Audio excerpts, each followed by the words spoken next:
So, hello, if you're here or if you're watching later on YouTube.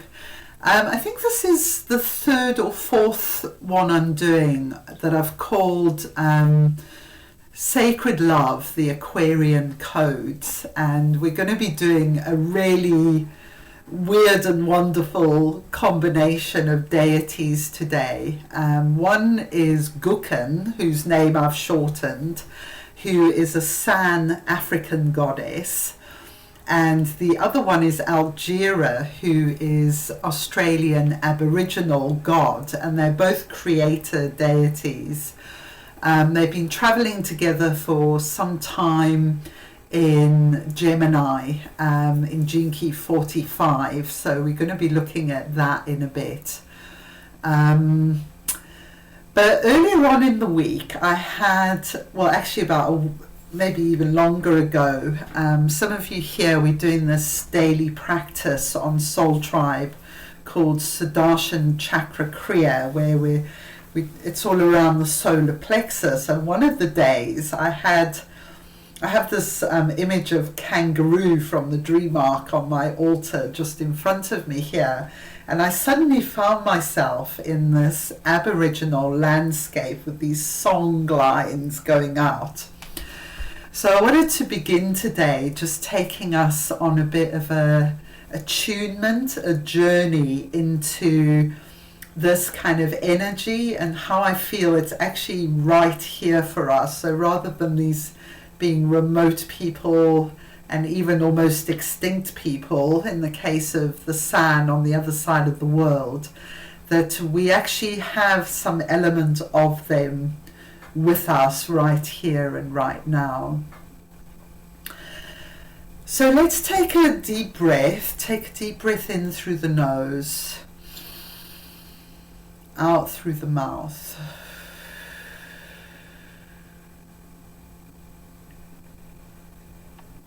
And just grounding into this physical body, this miraculous human body with its extraordinary ability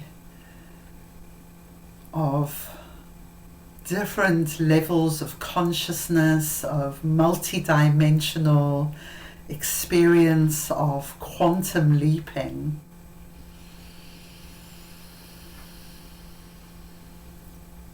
And I'm going to take us on a journey, and the invitation is to come with, but maybe you just want to kind of watch from the outside or come more deeply into it, whatever feels comfortable for you, because it feels like we're going through a bit of an energetic wormhole here.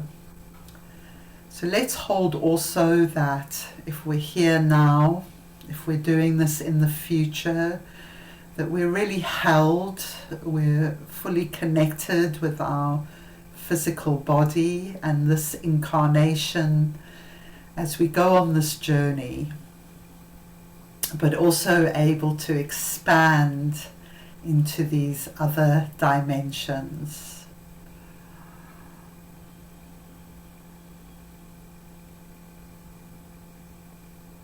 So imagining from our solar plexus, as this new coding comes in, that we're becoming more aware of how interconnected we are with the energy waves of Gaia. That Gaia is not static, she's moving through the cosmos. There's all kinds of neutrino flows, solar energies, lunar energies, and planetary energies. But there's also within our earth, like we have acupuncture lines of energy, that the earth has these and they run out. If we could perceive them as waves of light and even as waves of sound.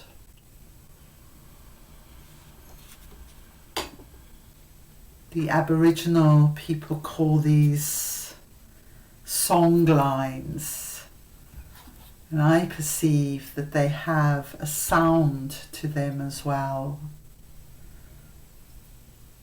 I'm going to play some tuning forks as we do the meditation, and these are called the Lemurian tuning forks, and they evoke this very right-brained, dreaming consciousness.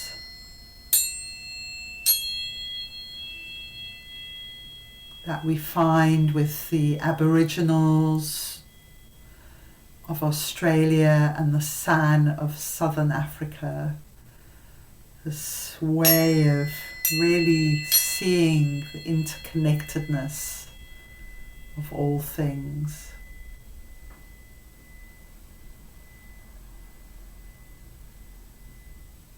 So imagine now these song lines spiraling out.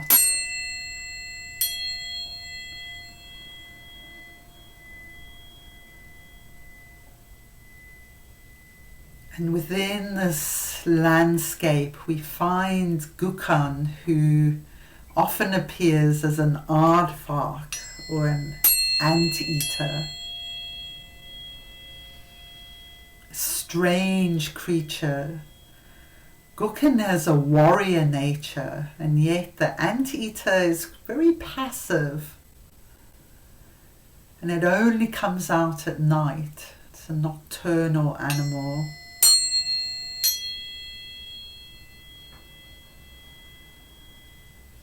But she has this very thick skin. She has this long nose, very powerful claws that can tear into anthills, and a long tongue.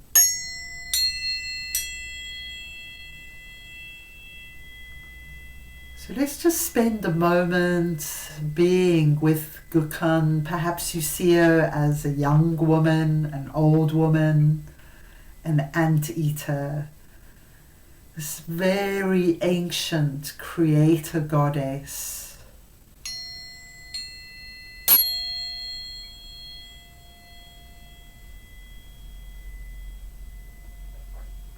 The San are so different physically even from many people of the modern world. They're small, yellow-skinned, and they actually carry a huge amount of water in their bottoms, a bit like camels. So they're very adapted for the desert. They're superb hunter-gatherers, incredible knowledge of their landscape.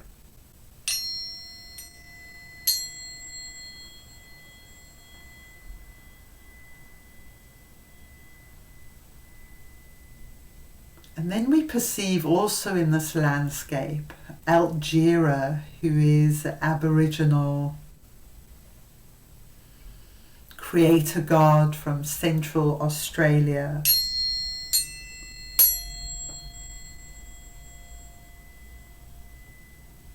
Aboriginal people with their songlines,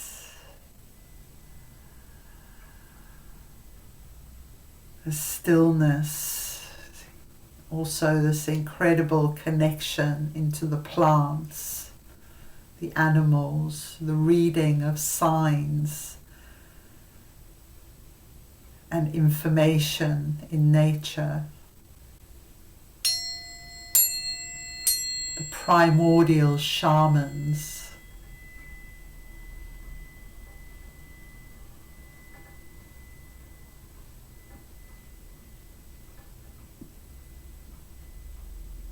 And as astrological bodies, we invoke these qualities to awaken within ourselves, giving great honor and respect to these tribes, these peoples. Both are the oldest peoples, some of the oldest peoples on our planet.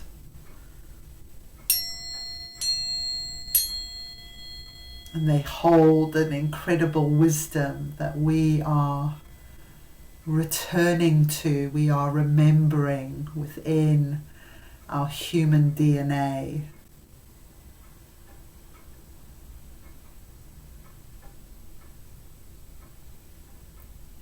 So imagine the power now of this creator goddess Gukan meeting and traveling in the heavens with Altjira, the combining of these wisdoms.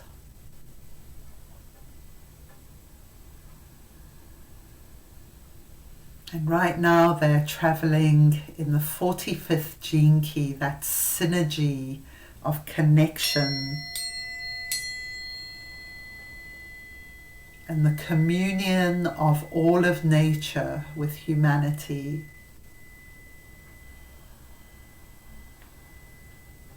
Breathing that deeply into our solar plexus, anchoring ourselves into these beautiful timelines, the wisdom of our planet, the wisdom of the ancient ones.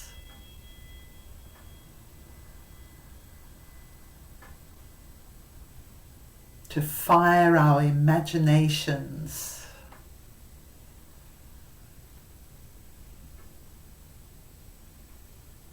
to fire our love for this planet, for the plants and the animals that these people held.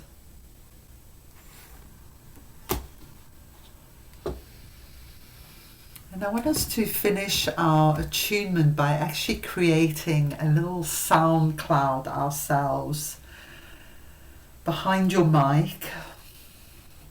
If you're doing this later, we're going to just try out some clicking.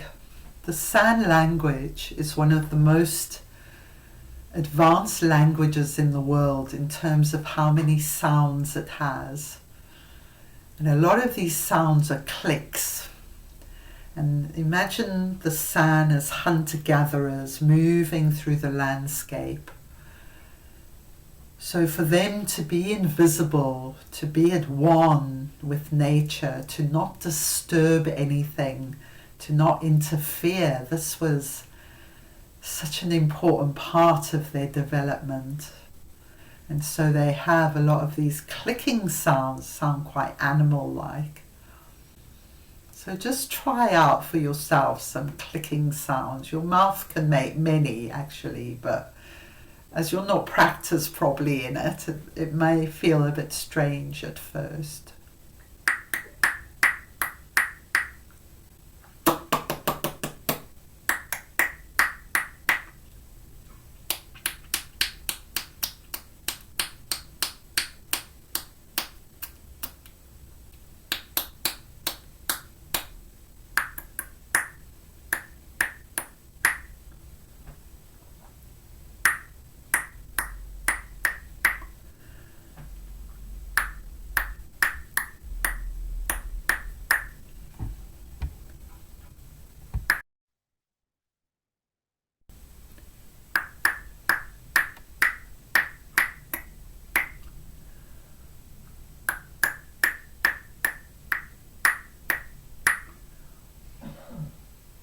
Just notice as you make these sounds or hear these sounds that they can shift us into a different kind of acoustic field.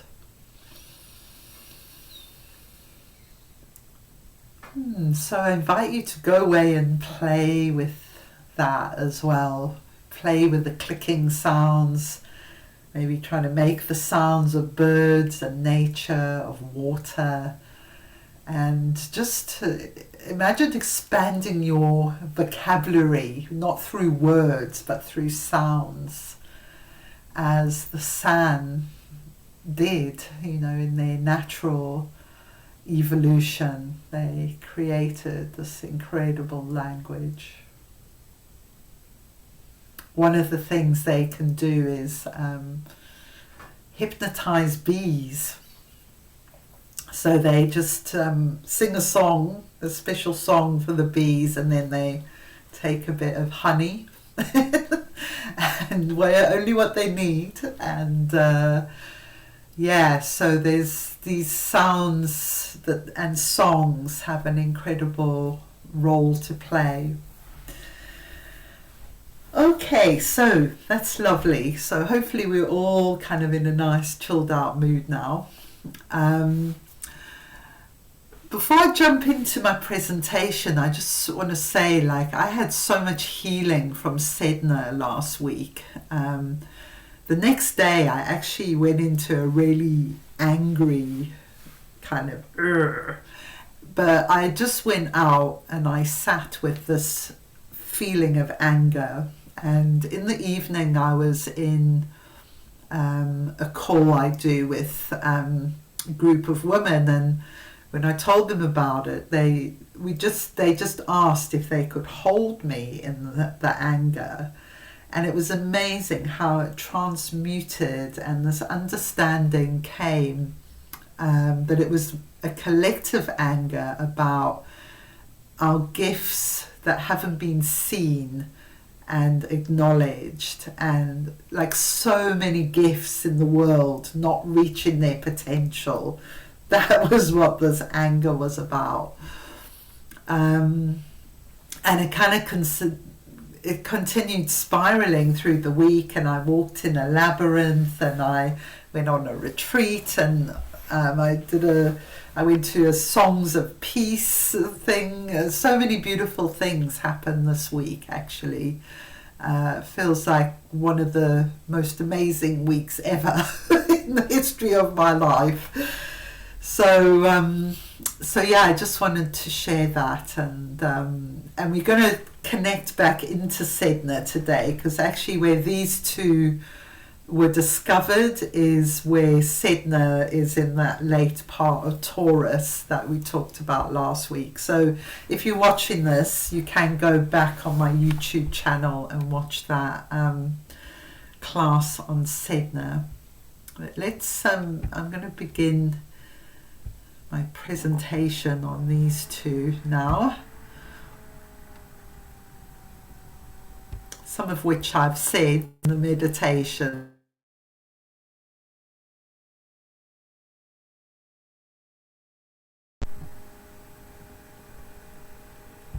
Okay, can you hear me still? Yeah, okay.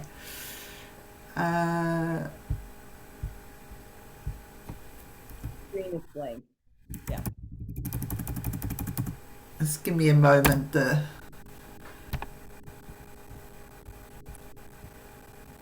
me stop sharing for a moment. Yeah, my thing decided to collapse, as it sometimes does.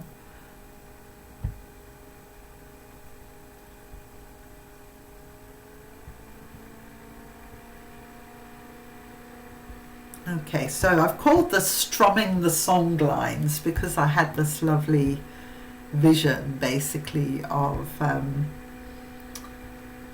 that. Right, let's try again.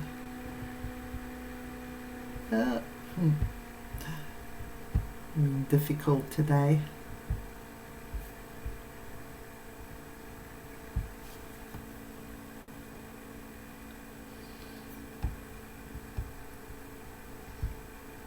If I can't do it, we'll just do that and talk about whatever. This is your last chance presentation. Okay, let's try once more, otherwise we'll give up on it.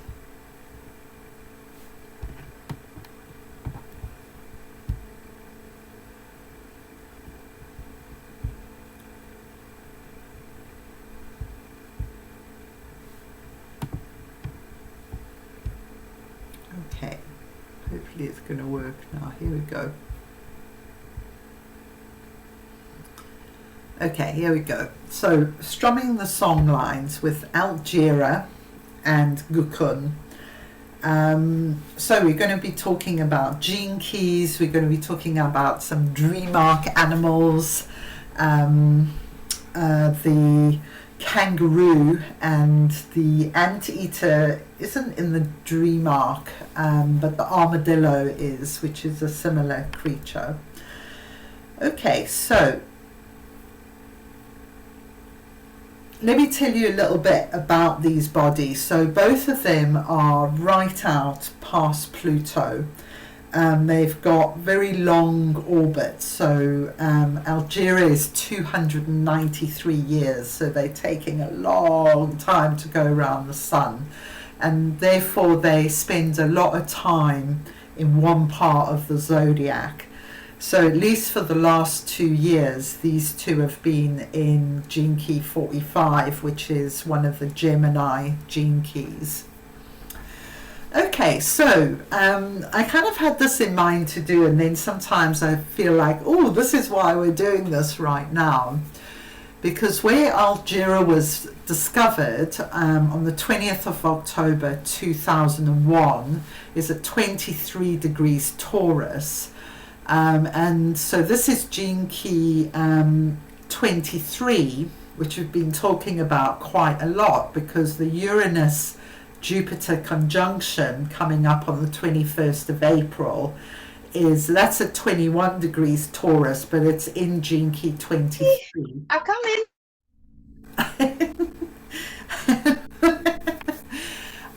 Which leads from complexity to simplicity to quintessence. So really feeling all of these in relation to the Uranus-Jupiter conjunction coming up, Chiron conjuncting the North Node, and then we have we have all this Chiron kind of activation going on as well in Aries. This backdrop of the wounded healer. So when Altjira was discovered, I think it's very interesting that Gaia and Chiron were crossing the galactic center. The galactic center is like the birthing place of our entire galaxy. So this is saying like the potential for healing of our planet as Altjira is discovered is really massive, basically. And I think we can kind of perceive that if we were all more Aboriginal in our way of thinking, we'd be living in a really different world right now. And that's where we're going. You know, we could be there actually by the end of the week if we quantum leaped it, you know. Okay, so that's Altjira. Kun, that's her full name. And I won't be pronouncing it right because there's all kinds of clicks in there that I'm not even going to try and do. But as I say, she's a sand creator goddess, and she's now a dwarf planet.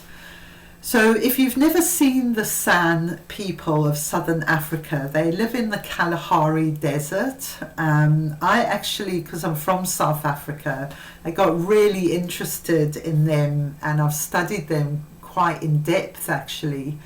And I felt they were part of my awakening. You know, imagine growing up under apartheid. You know, these people were considered savages with nothing of interest to the world at all, and then the journey has been really realizing that these are, as far as I'm concerned, some of the wisest people on the planet, and they don't have any conflict in their societies, and I think that says a lot about the way that they live and the way that they are, that they live very peacefully and very at one with nature. So interesting, because Altjira was discovered on the 20th of October 2001. Gukon was discovered on the 19th of October 2007. So the days are very close together when they are discovered. Yes, so 19th of October is gene key 32 line 6, which is all about preservation and veneration. And the 20th of October, that's actually gene key 50 line 1, which is all about harmony and like the spider, the web of life. So they have this kind of resonance even at their discovery date. And Kun, when she's discovered, is at 25 Taurus, which is gene key 8, which leads from mediocrity to style to exquisiteness. And if you were here last week, this is where Setna is right now, gene key 8, line 6, and she's going to be making this ingress into Gemini also in April. It's all happening in April. God knows who will be by May, because it's just kind of like off the planet what's happening in April. So I mentioned this in the meditation, but it's kind of quite intriguing in that whole way, if we tune into the animals, that she has a warrior goddess nature, and yet she appears as aardvark, which is very passive and nocturnal.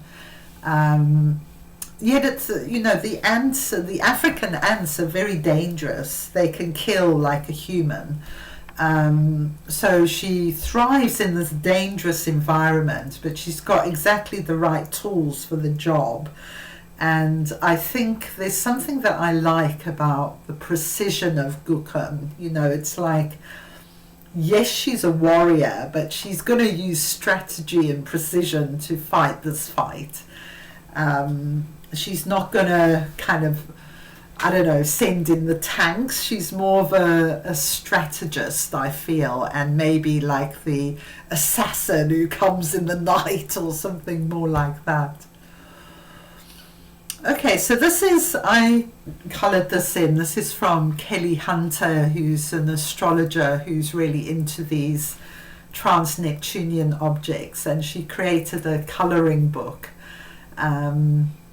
It's actually a really nice way to tune into them. So yeah, they look very unhuman as well. And here in the front, we've actually got some emu birds as well, which I really like. And these figures kind of dancing with the sun and the moon and everything.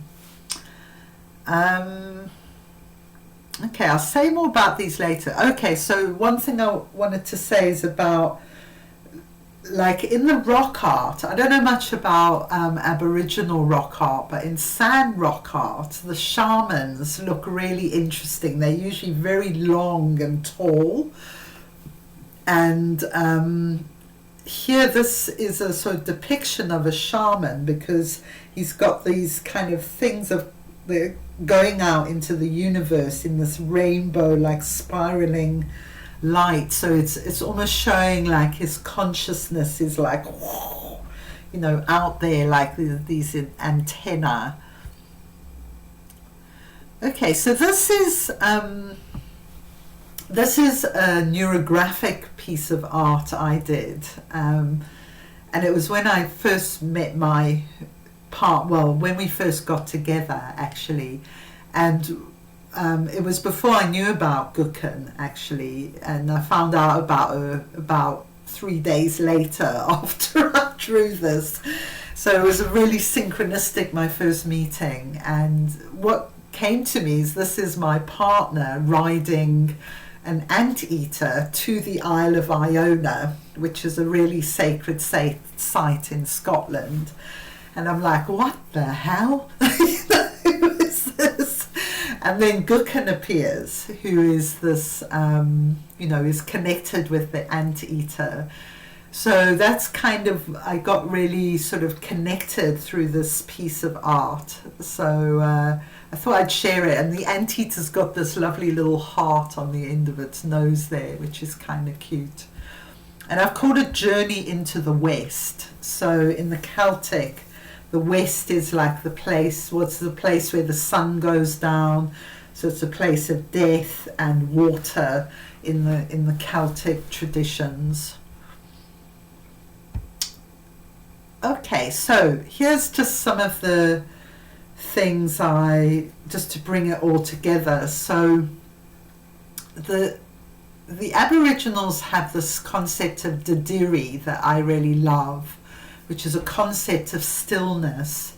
So even if you're moving through a landscape or whatever you're doing to cultivate this quality of stillness. So a lot of our left brain world, we're encouraged to do things really fast, really quickly, and it's almost like this right-brained energy goes, no, slow it all down, go into stillness, and actually through increased perception and clarity, this is my experience anyways, we actually become a lot more efficient with our time and energy because we are really tuned into the environment and what's going on, and we don't waste our energy like just trying to force things to happen, which is sort of what we're brought up to believe is how we make things happen. We force it through, right? You know, and the Aboriginals are like, no, not at all. Go into stillness and you know, connect basically. So there's this thing about song lines, the earth is intelligent, dragon lines, ley lines. Rock art, I've mentioned the sand rock art, so it's interesting because we get a sense of what were sacred animals to these people, and obviously tribes are still alive so they can tell us, although there's very few San living in their traditional way, and there's huge problems in Australia as well with Aboriginal people find it very hard to live in any kind of traditional way anymore. But for the San, the antelope, they love antelopes. The oryx is one that they love. It's got kind of black and white on it, and it's got big bottom. And big bottom's very good when you're in the desert. It means fertility. Yes. Be interesting to see if there's any cross things with Mexico and Native American in all of this. And the mantis, actually, which is a fear key, it's the main creature for the underworld in the dream arc. The mantis is like their main god, because the mantis, male mantis, is eaten by the female after mating, and so it's seen as like giving the ultimate sacrifice for its young. So the Aboriginal mind is like an imaginal mind, and I was listening to something by Richard Rudd yesterday, actually, on the changes category of animals in the dream arc. The animals helping us make this big change in the world, and he said something like imagination is our superpower in this change. Which I really agree with. I really feel that. And I think it's really interesting to contemplate how the dream arc has come into the world through Richard Rudd, Rosie Aronson, and other people. Lots of artists have contributed and writers, and it's like the dream arc for me is the manifestation of these cosmic energies, especially of Kun and Altjira, and what they are actually bringing in for us right now. Okay, so that's all I'm going to say about them, and this is what's happening next week on Soul Tribe. So on Monday we're going to do the Venus cycle. We're going to be doing the 7th root chakra gate next week, so we kind of come to the end of the 7 gates next week before we go like into the real deep underworld, and Venus is going to disappear from the skies behind the sun. So so that's what we'll do on Monday. That gate is going to be in the 30. I don't know why I put 7 there, that's wrong. And called Celestial Fire. And then on the Friday, when the actual Venus Moon conjunction happens, we're going to combine this. Oh, actually, the Uranus Vesta group will be finished by then, so everyone from that group is also welcome to come to this. And we'll be doing mostly creative writing, I think, in that one as well, to tune into the meaning of this for us personally. Okay, so I'm going to pause the recording now. And if you want to come and join us live, then please subscribe to Soul Tribe. Starts at $39 a month. You get 4 mythical astrology Gene Keys sessions every month, and daily meditation, and yoga that uses Gene Keys as well. So it's like a whole Gene Keys fest of wonderful things. And I'll put the link for that at the bottom. Okay, so I'm going to pause now so we could have a share.